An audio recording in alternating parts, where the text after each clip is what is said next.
everyone, good morning, good afternoon, depending on wherever you're watching me from. You're welcome to my channel. It's Nessa here, and you're welcome in today's video. See, I don't know if you guys have been listening to Apostle Femi Lazarus. He's an apostle. He preach. I won't really call his messages preaching, but of course he's a preacher. I will call it like he's a teacher of the gospel of Christ. Like, I had my Bible study, and I think I put up the video earlier. I had my Bible study and I was studying about Sarah and Haggai, how Sarah was the one that asked Haggai if she can like bet a child for her when she was of age and she could not bet a child. Meanwhile, Abraham was waiting on God. But we know we women now, like maybe Sarah was feeling I'm old and the child is not coming. Let me just ask my maid if my maid could give me a child, and yeah, it will be mine. For her to say that she wanted the maid to like bet a child for her, that is to say that maybe in those olden days, I think even now, not even maybe, I think in the olden days, once you own a slave, you know Haggai was her slave. Once you own a slave, like that slave, you own it. So everything that is from that slave is yours. So just imagine you giving birth to your own child, and then your madam will have to like take the child. That was what I studied earlier. I was trying to learn some things from the story of Haggai, Sarah, and Abraham, and in the process we have Ishmael. And I said it, I think I put up a video saying how now we have two nations. Why we're supposed to have one nation, do you get? But because Sarah could not wait, she thought maybe I can do it in my own way. If this thing is not coming out of me, let it still come out of my slave, it will still be mine. And she decided to go ahead of God. And at the end of the day, I said it in that video, now we have two nations, and these two nations, it's not as if they are like at peace with each other. I said it in that video, how even when Ishmael was right in the womb of the mother, how the angel have already like prophesied that he's going to be a wild man. His hand is going to be against any man that see him, and every man that see him, their hand also will be against him. And we've been experiencing that, if you know what I'm talking about. I just love it that immediately I finished my study, the next thing I just saw that Apostle Femi Lazarus have uploaded a new series, a new video, and she was talking about Ishmael and Isaac, and I was like, gaga, like the spirit is moving. I love listening to his messages so much because they are so encouraging. Like I say, I won't just call him like a preacher, he's a teacher. You know how to like preach the gospel with stories and also explain it in the way that it will sink right into your head. Like, he analyzed the gospel, like he bring people out in front of the church, like try to like say, this is Abraham, now this is Isaac. Abraham was supposed to sacrifice Isaac, but if there was no Isaac, Abraham would have still sacrificed Ishmael, but Ishmael was not the chosen son. Ishmael was a son, but Ishmael was not the chosen son. And I was like, I just jotted some things that I love so much here. I was like, this is just it, like it is sinking, it is really entering into my ears now. Like before to my prayer life and everything, I won't say it was not good. I was on the track. I accepted Christ earlier in life, and I knew what I'm to do. I knew the right things you get. But also like listening to all these people that know more than you will really like encourage you and will really like expose you and really like bring more light to you.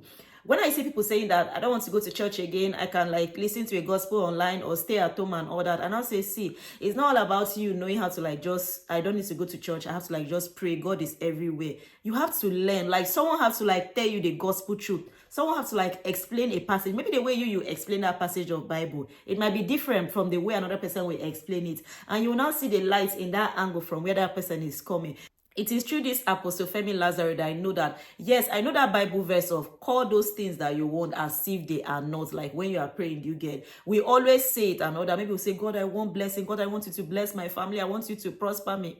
But through him, I was like, call those things. When he now explained that Bible verse in one of his sermon, I was like, be specific. He was like, be specific, call that thing. I think he brought out people to analyze and he told them what they want. I think one said he wants money in his blessings. Another one said he need 5 million. Another one said he need 30K followers on his YouTube channel before the end of the year. And he was like, the other one that said blessing did not like call anything. He's not specific. You have to be specific. The one that said 5 million, if he may have it, he will give it to you. But if you are saying blessing, it can be blessing that you need a child. It can be blessing that you need a husband. You get. It's good to be like specific. It's not as if God doesn't know what you want, but he wants you to like call it out, because words are powerful. When we are so scared of saying a negative thing that it will come to pass, Why don't we say a positive thing so that it will come to pass? And I've learned about that. I was like, okay, if I'm scared of saying that, you, this child, you are stubborn. Why are you so stubborn that, oh, the devil will now capture on that stubbornness and decide to like manifest or bring stubbornness in the child? Why can't I say that, you, this child, you are not stubborn, you are blessed, you will bring me honor, you will not shame me? Why can't I use the positive word? So you see now, no negative word like this is ever coming out of this mouth too. It is positive, and anything I want, like I will call it. If I'm praying that, God, please, I need money to, I will tell him the amount. Maybe I will even add more. Call those things as if they are not. Like, call them to comfort. Like, call them to comfort, okay? It was out of spoken word that God created the whole world. He said, let there be light, and there was light. He did not say, let there be brightness. He said light, like light. I don't know. Like, I'm just so happy, like, listening to, like, preachers when they, like, break it down and they, like, give it, like, the raw truth and everything. I was like, Immediately I saw that Ishmael and Isaac sermon, I finished watching it like this, and something was just giving me bang bang that, yes, it is true, bang bang. See, at times, it's we that used to go and look for trouble somewhere. At the end of the day, we'll come and be disturbing God. You see the story of Isaac and Ishmael. We're supposed to have just Isaac. There was no need for Ishmael. But we allowed the flesh. Sarah allowed the flesh to like overshadow her spiritual being. And she decided to like go and like ask Haggai for a child. I love the way Apostle Femi Lazarus explained it. Ishmael wouldn't have even been a problem. He would have been a good child and everything would have been okay. It was because of the way Haggai started treating Sarah when she was pregnant. You know, now she became so pompous and everything. And then Sarah have to like pay her back with evil. And then she have no choice. Along the line, Sarah have to like ask her to leave because she was becoming too proud and everything. Okay, I was like, okay, now when she was leaving, because Sarah had her own child, so Sarah could not collect the child that she wanted for her own self. She had to like leave the mother to go with the child. And this whole drama of the thing even started right from when she was pregnant, that her, she started misbehaving and Sarah gave it back to her, that she flee away, that angel saw her in that desert and told her that she should go back, she have a child. The angel have already prophesied that the child is going to be a white, blah, blah, blah. Do you get? Maybe it was because of the maltreatment. That was even what Apostle Femi Lazarus said exactly. That maybe it was because of the maltreatment that Sarah was giving to Haggai and everything, and then the devil now capture on that and then make the child to become like a wild being. I don't know, Sha, because the child was already in the womb when they prophesied that. But that is our God. God is a God of vengeance, and He said that even in His message.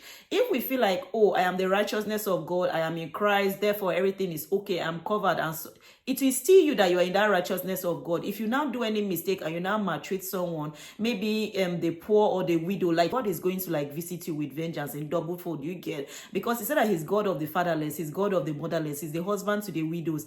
There's a way you will feel like Sarah and Abraham will say that they were under the canopy of God, because these are the people that angels could come, visit, eat with them. God could prophesy to the husband. So we'll say that they were covered, okay, but you can see that just a little sin, or should I say a little mistake, the devil just came in and just grabbed something and just made something to become a two nations. And now these two nations are not even at peace. It's just so nice. Let me just quickly read some of the things I got from that message. You can go and check it. It's on YouTube. He's on YouTube. His clips are everywhere on Instagram. I love using his clips for my cooking video. Gaga, you all know I have a cooking channel. I'll put it here.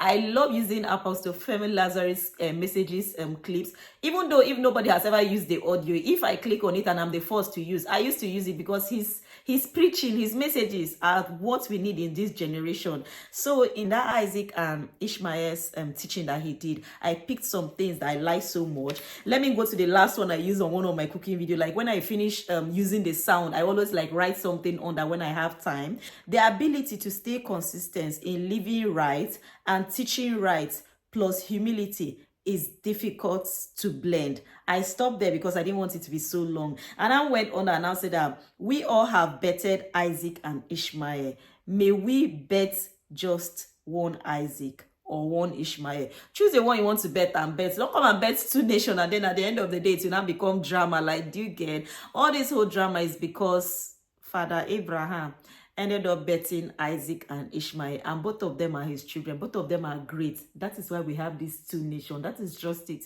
The other one is feeling like, oh, we too, we are great, we are powerful, we want to, and then the other one It's just like that. They are all from him and everything. So let me just pick some things I wrote from his message so that I will round up this video. Never reward good with evil, even if the people you have helped have become evil. Never take a good gesture for granted. Never look down on people when you are in high position. Our God is a jealous God, and he have a way of visiting people back. And I wrote another one. The devil is interested in your opposites. That is when he was talking about Isaac and Ishmael. Isaac was to come, but an Ishmael must surely come. It was the twist or the plot of the devil just to bring confusion in the world. And it happened. Isaac was supposed to come, but before Isaac will come, the devil makes sure that an Ishmael have to come. So that at the end of the day, we have to like have two katakata. I love that. Then I now wrote another one. The devil steal by giving. When he gives to you, he now take. You see this thing that was said that the enemy is out to kill, to steal, and to destroy. He will not come physical to come and like kill you or destroy you. No, he have a way. And I love it. He even explained it in that message. The devil can like destroy you like through your children. Maybe the devil will make your children not to be listening to you or to be stubborn and everything. And then you in exchange, maybe like you will run mad, the way you react or the way you treat them and everything. He has a way of like going through corners like this to get to you. Hardly will he come like this to your face. Maybe he will come through your children, through your spouse, through your work, or through something. The devil can never like come and say that, oh, Vanessa, next month I'm going to have you. Next month is going to be me and you, and I will win. He has a way of like manipulating. He has been like a manipulator. Do you get? When he even appeared to Eve in the Garden of Eden, it's not as if he went and got the apple. Abi, which fruit? Yeah, we say apple, got the fruit, and then say, Eve, you have to like eat this fruit. No, he will come with a conversation. He will come as if he's good, as if he's a friend. Like, do you get? As if he wants to like help you out. Why? His plans, they are at the back of him. Why God used to come direct. See, the opposite of the devil is God. Trust me, like God comes direct. The devil come through corner. Like the devil have a way of like watching God or thinking of what God is going to do in someone's life and coming. And I really love this one when he said that what you are doing so well, it is what will make the devil to come after you. That thing that you love doing so well, that thing that you can do so well, it is in that thing that the devil is going to come after you to make you like, he will look for a way. Maybe for example, like all your life, before you even have children, you are good, you love children, you are good with children, your sister's children and everything. Then you now get married, then you are not giving birth to your own child. He have a way of like taking that thing that gives you joy, that thing that is supposed to give you happiness, he will like take it away from you. And then maybe in the process that, oh, now I'm married, I'm not having children, you now start going through babalawo or looking for other option or other means to get a child because you love children. Like, do you understand? He have a way of like taking that thing that will give you joy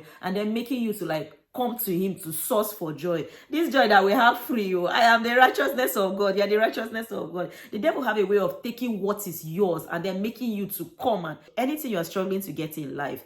Any area of your life you are trying to like succeed, trying and it's not working. Just know that it is for you. Like you are supposed to succeed in that area. You are supposed to get that thing. It's because the devil has gone ahead and has seen that, oh, you will get this thing. And if you get it, this is how your life is going to be. You are going to have like a very easy life, a very good life. You just be saying, thank you, God, he has blessed me. Then he will now decide to like bring some thorns like harden. See, this parable, I think it's in Matthew, when they said that a man sowed some seed and then the devil came in and sowed. He didn't come and harvest those ones. He brought the wheat inside that thing that is good. You see that marriage that you think that is bad, that marriage is sweet. There's sweetness inside that marriage. The devil is just bringing the bad to make it like overshadow the sweetness. I don't want this video to be so long. You people should go and be watching to Femi Lazarus and any other message I listen to and it's so nice and so encouraging to me, I'll be bringing it to you. For today, we have Isaac and Ishmael. I'll be seeing you in my next video. If you've not subscribed, please subscribe, like, and